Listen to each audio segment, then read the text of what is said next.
Hi there, it's Nicole Spohr here today with another Simon Says Stamp STAMPtember collaboration stamp set. Today we are using the Simon Says Stamp and Honeybee stamps on my mind 6x8 stamp set to create this pretty much one layer card. There's a couple little embellishments there, but we are using the beautiful wreath from this stamp set with some sentiments. And as Honeybee Stamps often does, they have really added lots of fantastic sentiments there that you can mix and match to create any sentiment. I am going to be creating a hello themed card, but the real magic here today is I am using some Desert Storm Neenah cardstock with my wreath stamp. And I'm going to stamp this with a Copic ink. This is a brown Copic ink called Crunchy Leaf from Fawn on the Neenah cardstock and then coloring in with Copic markers. So basically coloring Copic markers on craft cardstock, but also using a different color of ink for the outline, which the magic here is it almost becomes no line on the craft cardstock and with the rich colors I'm using. I definitely went with a fall vibe here with these beautiful little flowers. I almost did made them into sunflowers on my wreath, and then there's leaves, and I added some acorns, which we will do here kind of near the end. I kind of forgot about them until I got my panel all colored, and then I remembered I wanted to add those into the wreath. I am starting with my largest flower using YR31, 23, 24, and then E57. And there's pretty good dimension with the yellow-red markers, I think, but the magic with this comes when I pull in that brown. It just deepens and darkens, and you're gonna see I'm only using the tiniest little bit. I'm only using the tip of my marker to add in little bits of color here and there for really nice rich shading. And then if I get too much of it anywhere, I'm going to go back in with YR24 mostly and shade that out. But that tiny bit of brown adds a world of difference. And I'm going to kind of keep building on that until I get the flower the way I want it to look. Everything was built around this center flower. I for sure kind of built there and then worked my way out. Then we've got some beautiful greenery. I really concentrated on a lot of greenery, and much like the flower, I'm only using two colors, YG 95 and 97, but I'm going in with E57 and adding and darkening that up. And then for the center of the sunflower, I'm using E57 and E59, kind of a little dotted type of technique there for the center so it has some texture. But adding in E57 with the yellow greens that I'm using for my greenery just deepens those up and gives them that rich texture and shading that make a world of difference, especially on this Neenah cardstock. I have been loving experimenting with Copic markers on colored cardstock, mostly light colored cardstock. Definitely I love die cutting and adding shading to colored die cuts with Copic markers, but coloring in an outline type image is a little bit more of a challenge, and it's something I've been finding I'm loving a lot lately. Plus, I've been revisiting my Copics. I have heard a lot from you guys that you want to see more cards with Copic markers, and so I'm really trying here, especially through STAMPtember, to share quite a few different kinds of projects. Granted, I am going to be using other coloring mediums as well. I don't want to just stick to one, but I think the majority of my cards I have been using Copics, and I have really found that I've been loving them again. Not that I never, quit loving them or anything like that, but I just had kind of been on a different you know, track, I guess I want to say, with my coloring, and it's really fun to kind of come back and revisit this and then try something new for me. I haven't done a ton of coloring on colored cardstock, but I have to say I am absolutely loving the results. So that beautiful big red maple leaf I colored in with our 37, 56, and 89. These are kind of some great deeper, richer reds that I think work really nice for fall. And then we've got an orange leaf here. I believe these are really the only two leaves that I did a different color than green. And I kind of did this more in oranges, but it's a lot of the same colors as the sunflower. We're just going to pull in YR27 for that orangey tint. Then we've got some more greenery. We've got quite a bit of greenery, and then some like little twigs and things coming up out of this that we're going to trace with E57. And then the little tips of them I'm going to color in with a green marker. This crunchy leaf Copic friendly ink from Lawn Fawn is amazing. They actually have a gray that's Copic friendly as well. So just some other options other than black. I love kind of experimenting with those, and I think this is definitely a hit. I'm excited to try some other kinds of cards.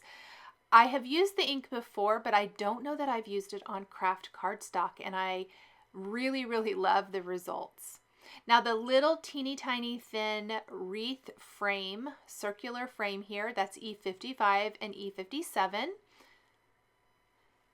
Get that colored in, and we've kind of got the leftish side of this all colored, and we are ready to move around to the bottom and then up, kind of starting up towards the right. Something else I want to mention about this particular image, I love that it's just a little partial wreath. It has a nice big opening for adding your sentiment. Beautiful design. I think it would even really be pretty like completely at the bottom. I liked mine a little tipped over to the side. That's also how I like to hang my wreaths, if they have a design like this that where it's only kind of a partial wreath. But I think it would be really pretty too if you did it a little bit more centered. So just another option for this. But isn't this so much fun? Now, I, of course, did not use the coordinating dies, but there are coordinating dies if you choose to get the set that comes with the stamps and the dies.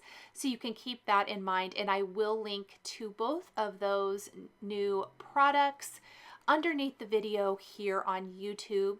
I do want to mention, I know I've mentioned this before in my Stamptember videos, but the products are selling faster, kind of setting records with how things are selling so quickly this year. So if you are wanting an exclusive collaboration stamp set, if you can, try to get that right away so you don't miss out. The collaboration sets go live at midnight Eastern each night through Stamptember. We've got a little bit more greenery here and another teeny tiny little flower. Well, it's not super teeny tiny, but it's the smallest. I call it kind of my large, medium, and small. And then of course the rest of those little sprigs and everything, we'll get that all colored in, and then we are going to add a sentiment. And like I was saying, this stamp set comes with so many. So if you want a sympathy card, a thinking of you card, a love you card, a friend card. I went with hello, sweet friend, but this image works with all of those sentiments. And I love that Honeybee included all of those in this for you, because you could really make different wreaths for all kinds of occasions. And I think that is just the sign of a great stamp set, is when it's super versatile like that. Flowers are always good, and a versatile flower makes me so happy. So we're going to take our sentiments from the set. I'm going to place this in my MISTI so that I can line it all up perfectly. And I'm kind of playing around with my sentiments. I'm going to use a ruler to kind of help line up Sweet Friend, and then I can place Hello on top of that. I'm going to stamp those at the same time with my MISTI using a clear embossing ink and heat embossing with Antique Gold Simon Says Stamp embossing powder. Antique Gold is such a beautiful gold color. It's probably my favorite gold embossing powder. And I think it just adds to the elegant autumn feel of this design. I'm going to use a powder tool first to help keep my embossing powder hopefully only on the stamped sentiments and nowhere else. I'm going to stamp it twice to make sure I get a really good impression. We'll sprinkle on that embossing powder and then heat set with our heat tool. I did start with a little bit bigger panel than what I'm going to end up with. I forgot to mention that when we got started. I started with an A2 sized panel, so 4 1/4 by 5 1/2 inches. Our final panel size is going to be 4 inches by 5 1/4. So it's going to have a nice little white thin border all the way around, which I think just helps dress this up, especially with it being an almost 1-layer card. I like the little bit of detail of having it look like it's matted. In this case, it's matted on the card base. Now, if there is any little space that still needs colored or missed anything, I'm just going to go in and add that. I also want to add my little acorn. So this is what I was talking about. There are a few additional little images, like some little berries and things. So if you want to add something else to your wreath, you can definitely do that. I'm going to add about 3 little acorns here. I'm kind of playing around with placement. Once I have those all stamped, I am going to add color to those with E40, 44, and 47, which is another favorite earth tone color combination. And I like it for these because it's different than any of the browns that I've already used.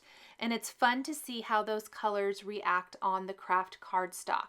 So normally when I use these, I start with my lightest color as E40. In this case, it's really going to be, it would be too light. You would not get anything from that on a craft cardstock. So I started with E43 and pulled in E47, which I don't always use with those other markers, but it really works great here for adding the detail to the top of my acorn. We are almost finished with the panel. I did not trim it down. I know I was talking about how the finished size of this panel, I didn't trim it down until I was completely done. So I actually took some PICKET white distress paint and watered it down a bit. In fact, it's not watered down quite enough yet. I'm going to just add a little squirt of water and then another little squirt of water until I get a better consistency. And we're just going to tap gently on our paintbrush to get some nice paint splatter over our panel. Not overly, but just a nice little bit of white paint adds a nice little bit of distressing, and then I'm going to let that completely air dry. Once dry, that's when I'm going to trim this down to 4 by 5 1/4. And I just want to make sure that I get it trimmed. I only took off of the left side and the top, not the bottom or the right side. I did go ahead and attach those little Trinity Stamps coffee bean heart images right there up above the loop in Hello. We're going to glue that to our white top fold card base, and then I grabbed some pretty pink posh espresso jewels, and the dark rich brown of these adds a fun little touch of sparkle to the finished card design. We're going to kind of scatter these throughout the wreath until it looks fairly even and just gives us a little bit more embellishment. That is going to be it for this limited edition exclusive Stamptember Honeybee Stamps stamp set for Simon Says Stamp called On My Mind. The supplies I used to create my card are listed and linked below the video here on YouTube. Here are a couple more videos featuring Stamptember exclusive products from Simon Says Stamp that you might be interested in. If you enjoyed this video, please give it a thumbs up and be sure to subscribe to my channel and hit that notification bell to never miss a new card making video. Thank you guys so much for being here. I hope you have been enjoying Stamptember as much as I have, and we'll see you next time.